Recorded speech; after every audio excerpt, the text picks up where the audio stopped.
आज हम बात करें हैं अदानी पावर की और साथ में हम बात करेंगे अदानी विलमार की। आज देख सकते हो कि अदानी पावर में लगातार जो तेजी चल रही थी उस पर ब्रेक लग गया है और आज लोअर सर्किट लग गया और ये तो होना ही था। लगातार तेजी के बाद प्रॉफिट बुकिंग तो आएगी, बिल्कुल वैसे ही हुआ और यहाँ पे अदानी विलमार ऑलरेडी पहले से ही गिरावट के चक्कर में पड़ा हुआ है। यहाँ पे आप देख सकते हो कि इस गिरावट के पीछे वजह बनी है फिच रेटिंग की तरफ से एक बहुत बड़ी वार्निंग जो अदानी ग्रुप के लिए दी गई है। क्या है वो वार्निंग और उसका इफेक्ट क्या पड़ा है यहाँ पे शेयरों के ऊपर? क्या आने वाले समय में इन शेयरों में बड़ी गिरावट होने वाली है या फिर यहाँ से बड़ी तेजी की संभावना बनने वाली है? क्या करना चाहिए हमें अदानी पावर में इस समय? क्या प्रॉफिट बुक कर लेना चाहिए या अभी भी वेट करना चाहिए? इसके बीच में अदानी ग्रुप की तरफ से एक और बड़ा डिसीजन लिया गया है। लगातार अदानी ग्रुप नए बिजनेस में एंट्री करे। अब एक यहाँ पे एक और बड़ी एंट्री करने की तैयारी कर ली है। क्या है वो न्यूज़, उसको भी डिस्कस करेंगे। साथ में क्या है अदानी पावर और अदानी विलमार का भविष्य जानने की कोशिश करेंगे इस वीडियो के माध्यम से। क्या इनमें लॉन्ग टर्म के लिए हमें होल्ड करके रख देना चाहिए स्टॉक को या फिर अभी प्रॉफिट बुक करने का टाइम आ गया?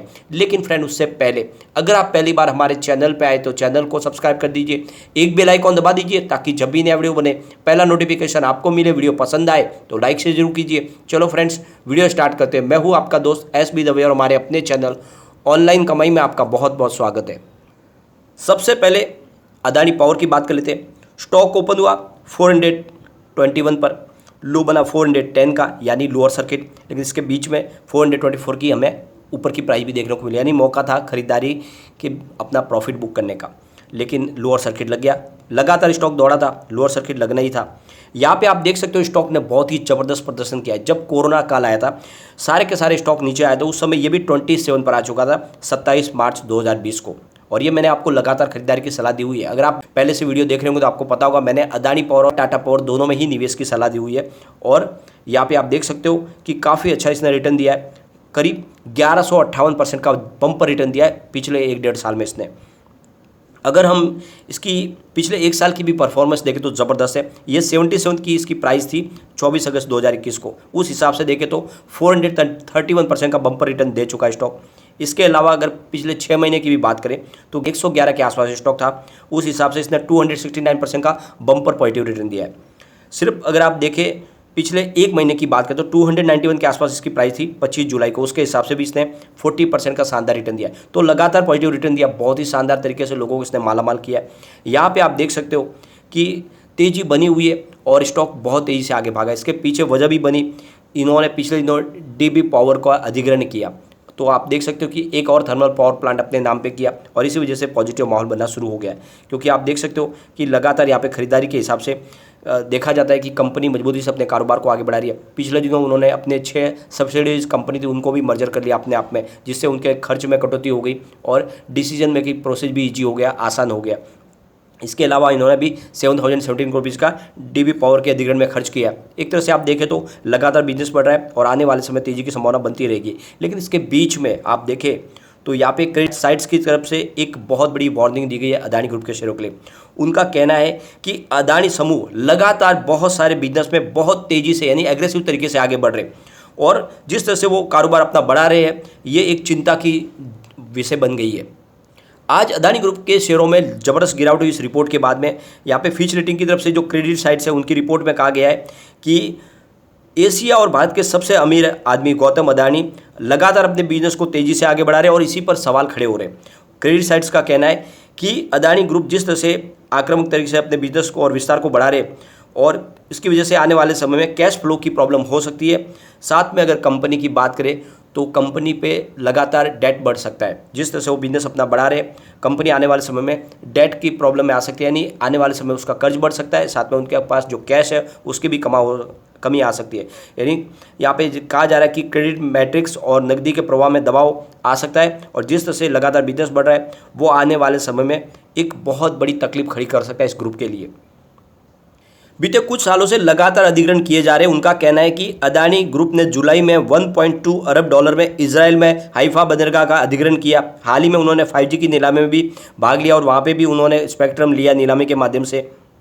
इसके अलावा उन्होंने बहुत सारी सीमेंट की कंपनी का अधिग्रहण किया। इससे पहले हर तरह से वो लगातार बिजनेस अपना तेज़ी से आगे बढ़ा रहे और अलग अलग सेक्टर में आप देख सकते हैं जिस एग्रेसिव तरीके से बिजनेस बढ़ा रहे उस वजह से आने वाले समय में कंपनी को चिंता हो सकती है, कुछ प्रॉब्लम आ सकती है। यहाँ पे इसके बीच में अगर आप देखें तो एक और अधिग्रहण करने की संभावना निकल के आ गई है। यानी अदानी ग्रुप अब एनडीटीवी में भी 29.18% की हिस्सेदारी लेने जा रहे हैं। यानी वो अब इंटरटेनमेंट सेक्टर में भी अपनी एक प्रबल दावेदारी तैयार करने वाले।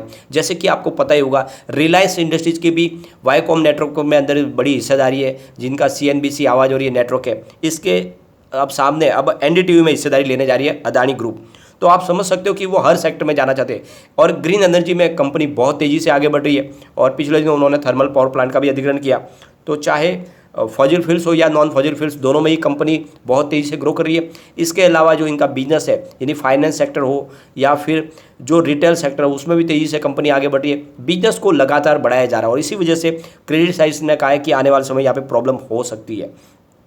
तो इसी वजह से एक बार निगेटिव माहौल बना और गिरावट हुई है। लेकिन अगर आपका नज़रिया लॉन्ग टर्म का है तो टाटा पावर में आपको डरने की कोई बात नहीं, ये स्टॉक और बहुत तेज़ी से दौड़ने वाला है। लेकिन फिलहाल ये बहुत ज़्यादा दौड़ चुका है, अब ये फिलहाल इसको थोड़ा रेस्ट की जरूरत है, स्टॉक नीचे आ सकता है। तो ऐसे में अगर आपने बहुत अच्छा प्रॉफिट कमाया है तो प्रॉफिट बुक कर लेना चाहिए आपको, क्योंकि स्टॉक फिर से आपको नीचे मिलने की पूरी संभावना बन चुकी है। क्योंकि यहाँ पे जो कम्युनिटी सेंटीमेंट है ये भी वही इशारा कर रहा है। 45% बाय की कॉल है, 51% सेल की कॉल है, 4% होल्ड की कॉल। इसका मतलब 100 में से 51% लोग इसको बेचना पसंद करें। तो ऐसे में आप समझ सकते हो कि गिरावट और भी हो सकती है।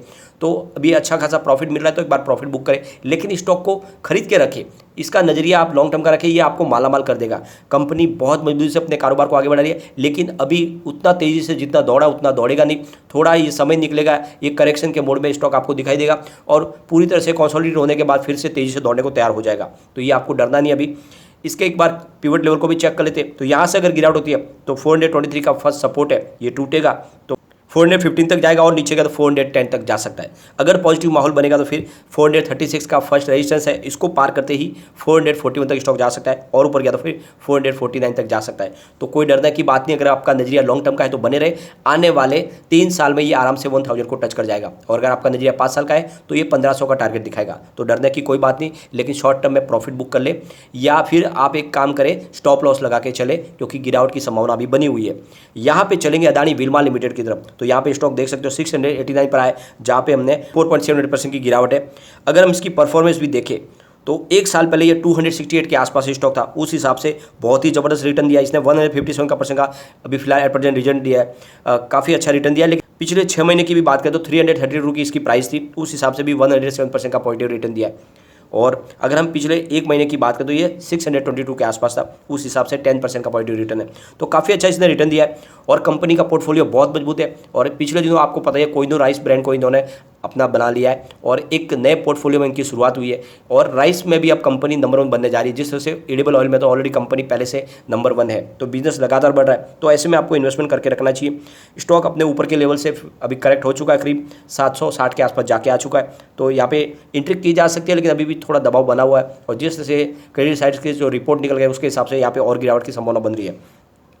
यहाँ पे सबसे बड़ी बात है कि इसका 52 वीक का लो देखें तो 227 का है, 52 वीक आई 878 का है। फिलहाल स्टॉक आपको 690 के आसपास मिल रहा है और ये लॉन्ग टर्म के लिए बने रहे। मैंने इसका आपको टारगेट पहले ही दिया हुआ, जब इसका आईपीओ आया था, जब इसमें बहुत बड़ी गिरावट हुई थी, लोग सब इसमें से निकल रहे थे, उसी दिन मैंने कह दिया था कि इसमें आप बने रहे। और जिसने भी इसमें निवेश करके रखा है उसका निवेश कई गुना बढ़ चुका है ऑलरेडी, क्योंकि जिस दिन डिस्काउंट में लिस्टिंग हुई थी उसी दिन 12 बजे ऑलरेडी हमने वीडियो बनाया था आईपीओ के लिस्टिंग के दिन ही, और कहा था कि इसमें डरना नहीं है, इसमें आपको निवेश करके रखना है। आप चाहे तो जाके देख सकते हैं और लगातार स्टॉक दौड़ा है और आने वाले समय ये बहुत ही सादा रिटर्न देगा। 5 साल का हमारा जो इसका टारगेट है वो 4000 का, वो बिल्कुल आने वाला है। कंपनी आने वाले समय एफएमसीजी सेक्टर में इंडिया में नंबर 1 बनेगी। लेकिन फिलहाल यहाँ पे दबाव बना हुआ है क्योंकि काफ़ी अच्छी तेजी बनी है, तो गिरावट तो होगी। एक बार इसके कम्युनिटी सेंटीमेंट को देखें तो 78% बाई की कॉल है, 13% सेल की कॉल है, 9% होल्ड की कॉल है। तो यहाँ पे आप देख सकते हो लोगों का अच्छा खासा रुझान स्टॉक की तरफ अभी बना हुआ है। 100 में से 87% लोग इसको लेना पसंद करें। एक बार इसके पीवट लेवल को चेक कर लेते हैं तो यहाँ से अगर गिरावट होती है तो 711 का फर्स्ट सपोर्ट है, ये सपोर्ट टूटा तो 698 तक स्टॉक जाएगा और नीचे चला गया तो फिर 684 तक जा सकता है। तो ये आप देख रहे होंगे कि ऑलरेडी 2 सपोर्ट तो टूट चुके हैं, यानी काफ़ी वीक लग रहा है स्टॉक फिलहाल। अब ऊपर की तरफ मूव करने पे तेजी बनने शुरू हुई तो फिर 738 का फर्स्ट रेजिस्टेंस है, इसको पार कर लिया तो 752 तक स्टॉक जा सकता है और ऊपर गया तो फिर 765 तक जा सकता है। अगर आपने अदानी ग्रुप के शेयरों में लॉन्ग टर्म के लिए निवेश किया हुआ है तो आपको बिल्कुल डरने की बात नहीं है। ये स्टॉक वाकई में आने वाले समय में उसी तेजी से दौड़ते रहेंगे। बीच बीच में ऐसी अफवाहें और ऐसी खबरें आती रहती है जिसकी वजह से गिरावट होती है, लेकिन फिर भी अदानी ग्रुप के शेयर वैसे ही तेजी से दौड़ते हैं जैसे पिछले दिनों दौड़े थे। इससे पहले भी अगर आप देखें तो एक बार अफवाह उठी थी कि यहाँ पे कुछ इन्वेस्टमेंट किया जो गलत है, उसके बाद में आपने देखा होगा शेयरों में बहुत जबरदस्त गिरावट हुई, लगातार लोअर सर्किट भी लगे, लेकिन उसके बाद में फिर से खरीदारी का मौका आया और स्टॉक फिर से दौड़ने लगे। तो आने वाले समय बिल्कुल वैसा ही होगा। तो आपका नजरिया लॉन्ग टर्म का तो बने रहे, लेकिन शॉर्ट टर्म वाले समय समय पर प्रॉफिट बुक करते रहे, क्योंकि शेयर बाजार में गिरावट तो आती ही रहती है, एक तरफा तेजी कभी बनती नहीं। तो बिल्कुल निवेश को बनाए रखें, लेकिन फ्रेंड कोई भी इन्वेस्टमेंट करने से पहले अपने फाइनेंशियल एडवाइजर से एडवाइस ले लें या अपना खुद का रिसर्च करें, क्योंकि मैंने वीडियो आपके एजुकेशनल पर्पज के लिए ही बनाया। वीडियो